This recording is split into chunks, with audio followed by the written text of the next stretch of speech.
I'm at the bar, smoking a stogie. He's playing and then rambling on.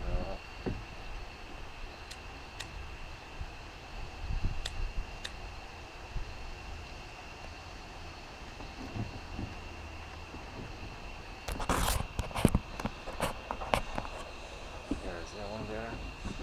Yeah, one up there.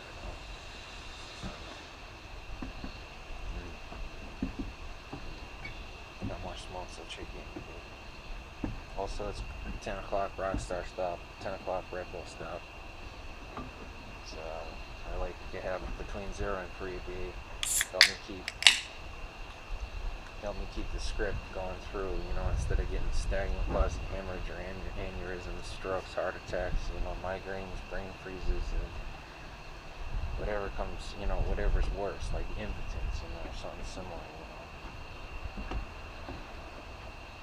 So I'm on like day 4,400 of prescription, or 4,360, 4,390 or something similar. I'm on 1.5s now, and I've got like 3 or 4 days left, and then we'll see if we can get that lower to 0.5s as needed or nothing at all. I guess 1.5 is a pretty remedial dose, and in the infomercials and stuff I was watching, talking to doctors, there's doctors on YouTube to talk about these meds for Spurdone and Furlers, and they recommend that you take it for up to 2 or 3 weeks, and then take a 3-month break, 90-day break with nothing at all, and then it's up to you, if it helped manages the symptoms over that 90 days and 3 weeks, or 90 days and a month, 4 months total. But you only eat the meds for a month, and then you stop for 3, because they stay in your system working for 3 months. He says you have to be a loon to eat it every 24 hours for thousands of days on end, or for years on end, or for months on end even. Eat it once every 24 hours for up to a month, and it stays in your system for 3 months. So what I did was 3,600 consecutive days of maximum dose for Spurdone, and then it's been 4,300 something total, and since 3,600 I switched over to Brewers, 6 milligram, and then I've been dwindling down from that. So I might have 1 month left of pills ahead of me, and if not, this starts my 3-month cold turkey sweat, which I hadn't seen in over 11 years now. So I was a volunteer civil service and military prep to the teeth. I was a junior Coast Guard, junior Navy, junior fire, police, and medic. Working in the Tri-Town area and working in New York City boroughs in Manhattan. Also Red Cross and DSA.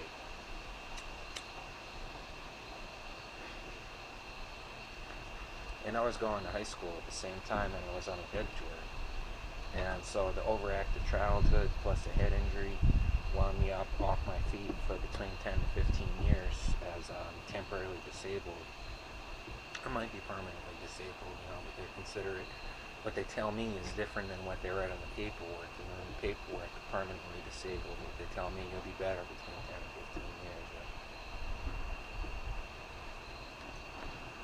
It's as similar as if I got shot through the head, like Roman from Chicago PD. Less of an Elias from the Vietnam platoon, because it's not like I was ripped to shreds, like a machine gun or anything. But a couple of throwing stones, or at least one right in the lucky dimple, which just showed up, in the ICU ER after a trip home from the city. And I was sitting there in the hospital for like 6 weeks or whatever. Finally, they summed everything up and says, oh, your hair is always going to grow funny in the back, and you got a nice little lucky dimple on your forehead.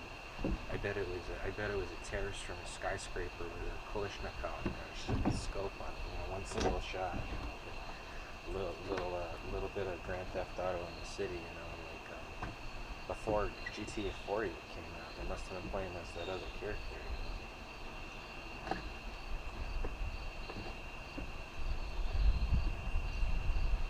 Yeah, or something like that, or very similar to something like that, plus an overactive childhood. 4,360 or 90 days of prescription, one every 24 hours, maximum strength. And sudden death is a side effect. So this Rockstar, this tobacco, helped keep me equal mediums instead of just sitting there comatose, drooling down my elbow with this fucking bees. pardon the friendship.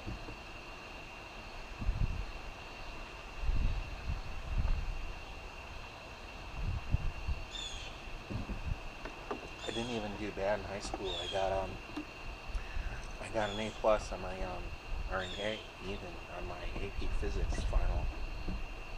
So the course all around got me in 2 credits for Yale University in the field of physics, and I wanted to go there for nuclear engineering, and so I could be a submarine crew member. My plan since '96, when I met Bill Clinton and Chelsea Clinton at the Coast Guard Academy in London, was to be a submarine taxi driver, and I'd go from Fort Trumbull to the Long Island Underwater Sound Research Laboratories, drop off crew, hang out a bit, there and back again, several trips, as much as the boat could take, and then I'd have a little apartment flat underwater at the Long Island Underwater Research, the Long Island Sound Underwater Research Laboratories. I'd have an apartment flat down there and probably kick it at great grandma's house on the top side. So unfortunately, Bush Jr. in January 2002 shut down the program.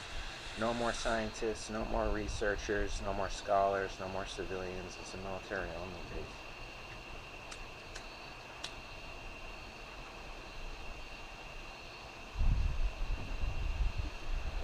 Consequently, I was underwater that year. I think it was December 2001, and Grants was a Navy, like up top class, like an admiral or something similar to an admiral, and his name was in the president's Rolodex. It's a Rolodex in the Oval Office, presidential advisor for close to half a century, ever since he got the Congressional Medal of Honor in World War II. Witnessing the atomic bombs going to the surrender of Japan. He rode the submarine from New London to China and then back again. Same submarine. Left New London, showed back up at New London. It's an equally as exciting story as my great grandmother Phoebe, who survived the Nazi Holocaust and concentration camps in Germany in World War II. But before that, she lived with Albert Hoffman for 30 years. Her last name's Hoffman, his last name's Hoffman. And from 1908 to 1930-something, they lived in the same family, same commune in Switzerland. He'd go off to work at Sandoz later on, and she'd get captured by the Nazi Party. And then she'd go over to America and work in New York City, Manhattan mostly, for the next half a century just about for her career. She'd invest in the Hiltons and the Trumps. She had she was buying property. I think she had a library and bought the Limelight Church. And that was the Limelight Club was after Nameless Blood Tide family member Sugar Reed became a Grateful Dead band member working for Bear, the sound guy. Yeah, Bear had many hundred sound assistants, but from 87 to 95 he was on Bear's list of people to call up and say, hey, work for the band, and we're doing Giant Stadium '89, after some Brandenburg Arena Nightfall of Diamonds did. Nassau Coliseum, Uniondale, New York,